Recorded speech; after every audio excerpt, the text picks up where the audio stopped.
Welcome friends to another fun-filled episode of Mountains into Memories, and we're working on another technical project as it relates to the RV here.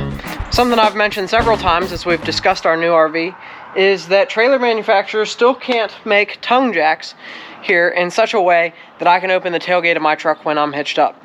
And that is a very important thing for me to be able to do. Our dog's riding the bed of the truck here. Come on, Daddy. Good girl. Who's a good girl? And if there was some sort of emergency on the road, we would need to be able to get them out. Not only that, but when we stop for fuel, we take them out, we let them walk around, they can do their business, and all that stuff. Well, you can't unhitch the trailer when you need to do that. And in some cases, you could lift the trailer up a smidge, and it would allow the tailgate to open, but again, there's not always time for that. And in the case of an emergency, you need to be able to get things done quick. So, with our last camper, we did an episode on how we turned our jack sideways. And to do that on this one, you would accomplish that the same way. You would have to redesign a plate. It's got the same 4 bolts. I think this is basically just today's version of the jack that we had before. I had no problems with the jack being turned sideways the way that we did it before. It was quick, it was easy, and tailgates open and all that stuff. In this case, I wanted to try something different. At some point in time while researching this topic, I found this, and this is called Jackie Up. What this device does is it allows me to completely remove the jack while we're traveling and easily reinstall it with no tools when we're camping, obviously at home here and all that stuff. I was a little bit worried about stability of the RV. Once we get into this a little bit, you'll see the design and maybe see why I question that. We will review that and see if it affects the stability of the RV while we're parked camping. Hopefully it does not, because that would really suck. I do think based on some of the stuff I see here with the design that we shouldn't have a problem. So let's get into it. The first step here is going to be to remove the jack. And to do that, I'm going to have to lift up the front of the camper. Now you want to have your slide in when you're doing this and all your stabilizers in the up position so nothing else is touching the ground, because you don't want to be monkeying around with the camper while your stabilizers are on the ground. That could bend things and cause problems. So we've already done that. We're going to put a floor jack here underneath the tongue, and that ought to lift her up just fine.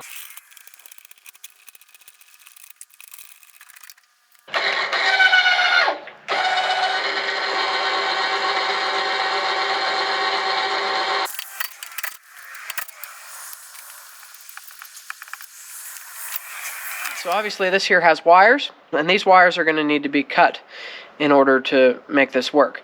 The kit comes with crimp connections. You'll be able to easily, quickly disconnect and reconnect the jack when you need to. In order to make this happen though, I'm going to have to cut power to the rig and disconnect the batteries so that I don't get shocked when I cut these, but I can't move forward with them connected.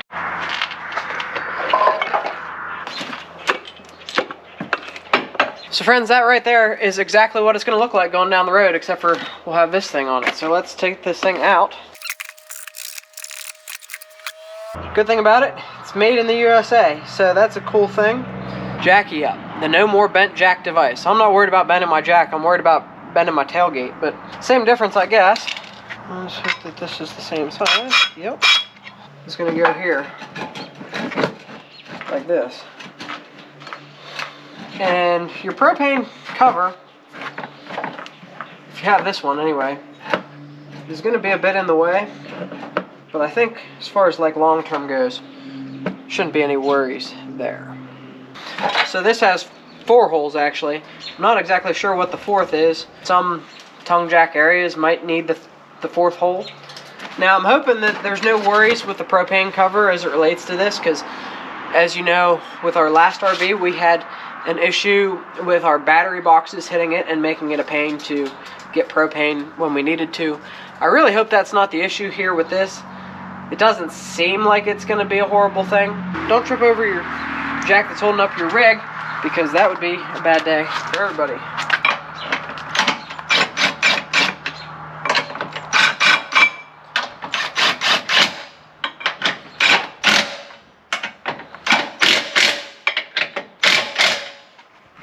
Alright, so that's installed. I may torque those down a little bit more with an actual wrench, but for now, a couple of zips with that ought to do. So this piece, the other piece here, goes on your jack like this, and you'll use the bolts that they provided to bolt this together. My assumption is that these go like this, and same thing for the other two.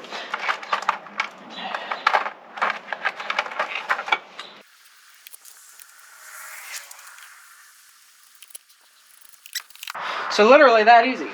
If you remember all the hassle I went through last time to like welding and all kind of stuff to make this project happen,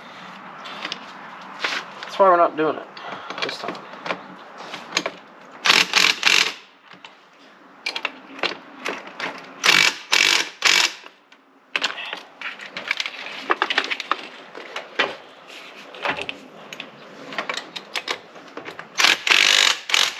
So then to put the jack back on the rig,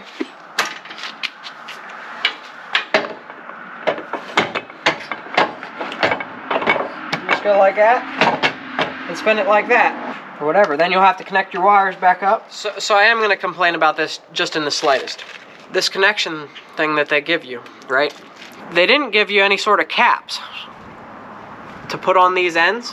Hopefully you can see. So when you're going down the road, this one that's on the rig, it's going to be exposed. And I've had experiences with these types of connections before where if they get a bunch of dirt and crap in them, it ain't good. And the other thing that I am going to try to do is put some dielectric grease inside here before I even start connecting it and unconnecting it, because you want a secure connection, and dielectric grease does help with that. But they make caps for these. I just have a feeling that at least if I don't get one cap, then I'm going to have problems. But that's not a big deal. I would hope that I can get them fairly inexpensively. They don't really give you directions, but I'm assuming I'm cutting these in half, just like this. And then one half goes on the jack, and the other half goes on the rig. And then you'll plug them in. So that's easy. They provided these. I believe them to be the heat shrink type. So I have a heat gun somewhere. We'll see if I can heat them up, make them a little more watertight. But these are usually pretty easy to work with. You just crimp them on there after you strip your wires. Easy peasy. I guess I can show you with one of these. Hopefully you'll be able to see it. So you'll just put that in there like so.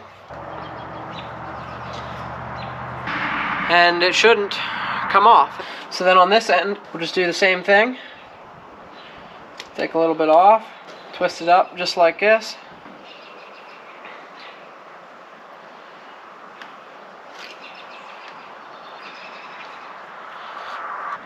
Yeah, and then I'm assuming that if I get my heat gun out, that this will all shrink down like it's supposed to. Occasionally, twice in a row in fact, so this is actually 2 clips I'm shooting in a row, but the other you won't see till next week, of dumb things that I've done that you shouldn't do. We make mistakes on this channel, and we tell you when we make mistakes and do dumb things. That way you don't have to do it. This wiring stuff for the jacky up came with no instructions, and I kind of personally thought it was idiot proof, and it's not. You'll notice the wiring here that Jacky Up provided, and here on the tongue jack I have it wired, and you'll notice that the black wire, which is the ground, has your metal piece. Well, that really doesn't cause a problem. But on the one that comes from the camper, which you can see here is all electrical taped up, your metal piece that's exposed is your positive, and that's a problem, because if this positive piece, which is metal, which is live, connected to the positive of the battery of the camper, if it touches any piece of metal of the camper, it arcs, and that's not good, especially right next to a propane tank. So yeah, lucky I didn't blow up my whole building and myself and everything else here. But yeah, I never gave it any thought, but yeah, don't do this. You'll have to do it the right way. So this connector with the metal piece on the ground needs to go over here, where it can touch as much metal as it wants and it doesn't matter. And then your female end over here will be positive, just like this one. And that's what you want. Shame on Jacky Up for not providing instructions. I have a good bit of electrical knowledge, and this never really crossed my mind. So I would hate to see someone with no electrical knowledge try to come into this and do the same thing, arc and cause them some sort of grief or aggravation. Or worst case scenario, if your propane tanks were on and that were leaking or something like that, yeah, you're gonna kill yourself. So it's not good. I bought some new connectors, and the ones that's actually heat shrink, because I don't think these ones are. That's the other shame on Jackie Up. These need to be weatherproof, in my opinion. I put a bunch of electrical tape on them, which now I have to peel off. But yeah, I got some real heat shrink ones, so I'm going to take care of this. We'll have to cut everything and rewire it. It's really not a big deal, but it is a big deal.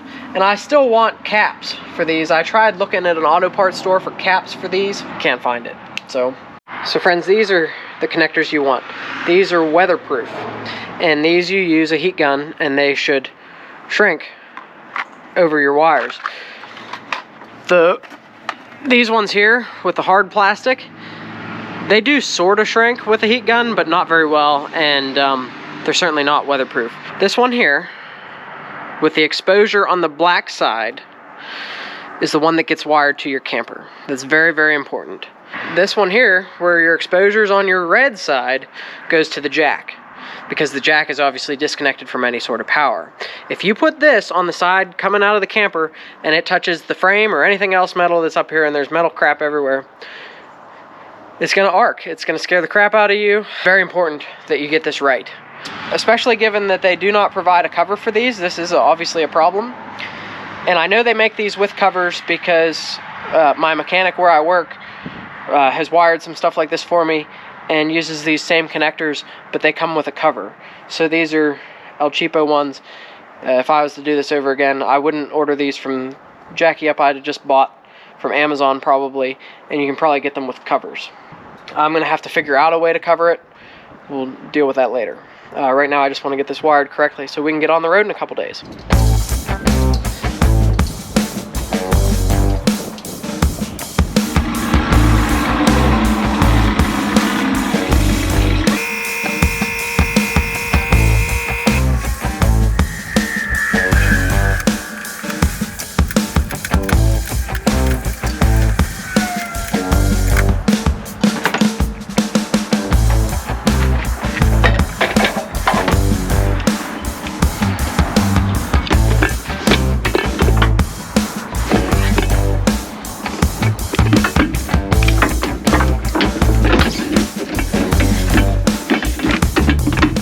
Friends, when we're traveling, it'll just fit in here just like this. Tailgate closes. The tailgate opens, and you can see, you know, the spot where that head is like right here. Not good. But this is really nice setup. For us, it allows me to wait until we're actually ready to go to put the dogs in, but I can be hitched up long before that. So that's a big plus. And then when we get home, sometimes we don't get the trailer in the garage right away. It sits out in the yard potentially, but it allows us to get the dogs out when we get home. So it's a big deal for us. Very happy with it so far. Still got to get caps for the electrical. Those I ordered on Amazon, and I'll put a link in the description to that. They should be here shortly, but also I'll put in the description a link to the kit I would buy, the wiring kit I would buy, as opposed to this one from Jackie Up, because the one from Jackie Up's subpar. And you can get one on Amazon, same stuff, but better, with caps, and then you can buy your waterproof electrical fittings. And you can get all that stuff for probably cheaper than what I paid for what I got. Plus, I got to buy the extra stuff anyway. So, okay, let's hit the road here.